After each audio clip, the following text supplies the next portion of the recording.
On April 5th, 2016, Devolver Digital published Dodge Roll's game Enter the Gungeon, a roguelike game that centered around different types of guns and ammo. It pulled inspiration from all forms of fantasy genre and adapted it into its gun formula, with puns included. Over a month later, on May 11th, 2016, I purchased Enter the Gungeon, which started my descent into finishing this game. I love roguelikes. They are one of my favorite genre of video games. I love the seemingly endless grind of the early game in which you are both bad at the game and have very limited options to pull from for items to make you progress farther. Then, eventually, the game starts to reward you for getting a little bit better, and in turn, you get a little bit farther for being a little bit better. It's a great cycle for you to see your own progression of growth throughout the game while you're still trying to just grind through the dungeon. As such, since May 11th, 2016, up until January 1st, 2020, I've logged 206 hours into Enter the Gungeon. And this is my third highest game time of all the games I've played, right behind both of the Binding of Isaac games. My first achievement was unlocked that same day, which was a simple complete the tutorial. My last was unlocked the last day I played the game, January 1st, 2020, which was to kill 100 enemies while in a minecart. August 13th, 2018 was the first time I completed the game, as far as it would let me. That's my favorite part of these kinds of games, because the tension of you getting a little bit better, a little bit smarter starts to boil over.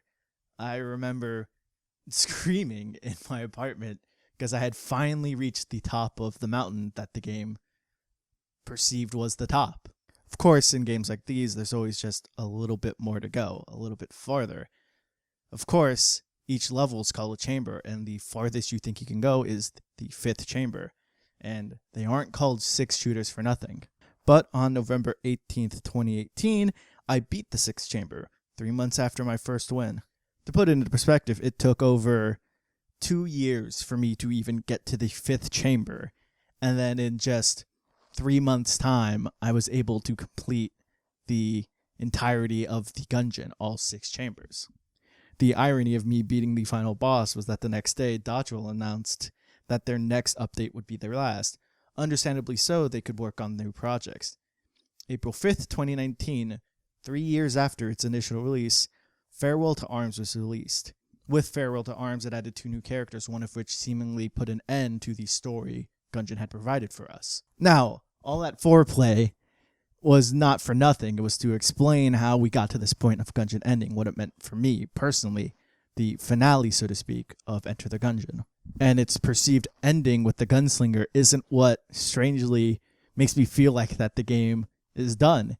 It comes from finishing the game has to offer, for you 100%ing the game from a seemingly insignificant weapon that you've had your entire time playing the game. Suddenly, it's different. It comes from the unfinished gun, a weapon that's been in the games from the start. It's a terrible weapon. In order for you to even use it properly, you have to be as close as possible to enemies to maximize the amount of damage. And since you have smooth brain and you're terrible at the game, it's a double-edged sword, even worse because you're just trying to clear the room as fast as possible. In the Ammonomicon, the game's glossary of everything from weapons, enemies, and drops, it describes the gun as you have to be truly desperate to use this gun, which is sort of what happens when every other gun's ammo has been depleted and you're left with that. And funnily enough, the gunsmith is seen working away on the unfinished gun on the 5th chamber, slowly hammering it away, hoping for one day for it to be finished.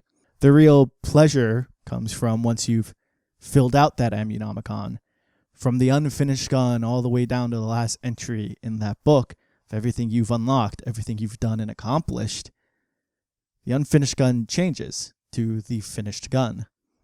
It's a swan song not only for the gunsmith, but for the game and for you. It is the seemingly last thing ever realistically unlock in the game. And it sort of gives a strange sense of finality. When I finished Binding of Isaac, and by finished I mean 100%ed it 3 times on 3 different saves to get the Golden God or whatever it's called at this point, I kept playing. It was a nice way to spend the time, and I didn't really have to think about anything. It didn't have to think about it ending because I never felt like it ended. And this is coming from someone who actually enjoys Enter the Gungeon more than he does Binding of Isaac. I love Gungeon more than Binding of Isaac because of its fast-paced gameplay, and I can clear rooms much faster, and iterations of runs go by much faster. But on January 1st, 2020, I unlocked the finished gun, and since then I haven't picked up the game. The game offered everything it could to me, and I've done the same. It's interesting to me that Dodge Roll has seemingly created this in-game metaphor for its game's own production. The unfinished gun being both the game, or that the developers and yourself, both plugging in time and effort trying to give everything they got for the game, to get everything they want to get out of it, and with the finished gun being both the developers and the player coming to that culmination of an end, something that you've all felt completed, and you see it's come to its end. Like I said, I haven't picked up the game since. Despite its endless replayability, I feel satiated. I feel complete. I don't need to ever go back to that place, which is weird because I love replaying games that I've absolutely adored and loved. I still have The Witcher 3 installed because I love just being in that world. I've done realistically everything I could in The Witcher 3, and yet sometimes I just play it and walk around because that world meant so much to me and I put so much effort into that game. I still play One Piece Pirate Warriors because it's a brainless button masher, but it's the needless violence that I can get from a game that's so cartoony that it doesn't mean anything. And like I said, I still have Binding of Isaac installed because it's the perfect time sink, because it can never end. It's always a little bit different. It's interesting to me that a game as simple as Enter the Gungeon gave me such a complete understanding of finality. No more needed to be said by me or the game. We sort of just saw something from start to finish. We finished something.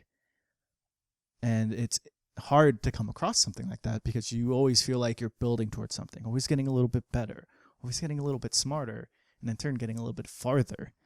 And because of that, you never feel like you're done. You never feel like your job's done. You still have more to go. And it's a little bit freeing to finally be able to feel that, even though it's just from a video game.